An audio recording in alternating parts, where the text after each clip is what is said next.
అందరికీ నమస్తే. నా పేరు చింతల శైలేందర్. ఆమె ఇంటర్మీడియట్ గవర్నమెంట్ జూనియర్ లెక్చరర్. ఒక టాపిక్ అండి. ఇందులో నుంచి ఒక నీతి అయితే నేర్చుకుందాం. ఒక 6 ఇయర్స్ బ్యాక్, అంటే 6 సంవత్సరాల క్రితము మా ఫ్రెండ్ వాళ్ళ ఒక మిస్సెస్ హాస్పిటల్లో ఉన్నదంటే నేను ఒక 50,000 రూపాయలైతే తనకు ఆర్థిక సహాయం కావాలంటే డబ్బు అంటే అప్పు రూపంలోనే ప్రామిసరీ నోటు పెట్టిండు. అప్పు రూపంలోనే ఇవ్వడం జరిగింది. అంటే స్వయంగా నేను ఇవ్వకుండా ఒక వ్యక్తి ద్వారా ఇప్పించాను. అది మా ఫ్రెండ్ వాళ్ళ మిస్సెస్ హాస్పిటల్లో సీరియస్గా ఉంటే పాపం తాను వాళ్ళ మిస్సెస్ చనిపోవడం జరిగింది. చనిపోయిన తర్వాత నేను డబ్బులు ఒక 1 ఇయర్ అడగలేదు.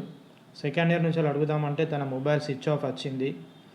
సో ఎంత వెతికినా కూడా నాకు అడ్రస్ దొరకలేదు. మెల్లగా అతని యొక్క అడ్రస్, ఆధార్ కార్డ్ నెంబర్ పట్టుకొని అడ్రస్ దొరకబట్టి మళ్ళీ ఆ ఫ్రెండ్ని అయితే కలిశాను. దాదాపు 2 ఇయర్స్ బ్యాక్ కలిశాను. ఇప్పుడు ఇస్తా, రేపిస్తా, మాపిస్తా అని చెప్పడం జరిగింది. అలా చాలాసార్లు అడిగాను.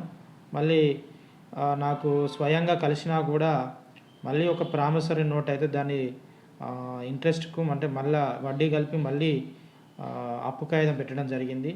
సో ఎన్నిసార్లు అడిగినా కూడా ఇస్తా అన్నాడు, కానీ ఇప్పటి వరకు దాదాపు 6 సంవత్సరాలు అవుతుంది.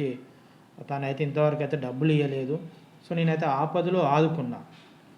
అయితే దీని నుంచి వెళ్ళి విద్యార్థులు కానీ లేదంటే ప్రజలు కానీ నీతి ఏం నేర్చుకోవాలి అంటే, మీరు ఎప్పుడైనా సహాయం చేయాలనుకుంటే దాదాపు మీ దగ్గర ఏమైనా ప్రామిసరీ నోటు ఉన్నా కూడా డబ్బులు అడిగినా కూడా ఇవ్వలేని పరిస్థితి.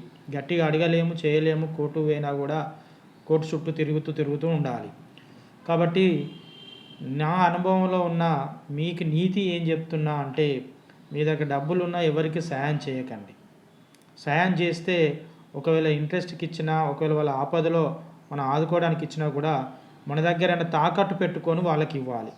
ఎందుకంటే దానికి మనం ఒక 1,00,000 రూపాయలు ఇచ్చినాం అనుకోండి, 1,00,000 రూపాయల విలువ గల ఒక వస్తువు మన దగ్గర తాకట్టు పెట్టుకోవాలి, బంగారం కానీ ఏది కానీ.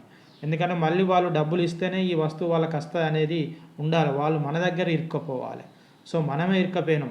ఇట్లా చాలామంది ప్రజలైతే డబ్బులు ఇచ్చి వసూలు చేసుకోలేక చాలా మానసికంగా బాధపడుతున్నారు. కాబట్టి విద్యార్థులారా, మీరైతే ఎట్టి పరిస్థితుల్లో ఎవరిని నమ్మొద్దండి.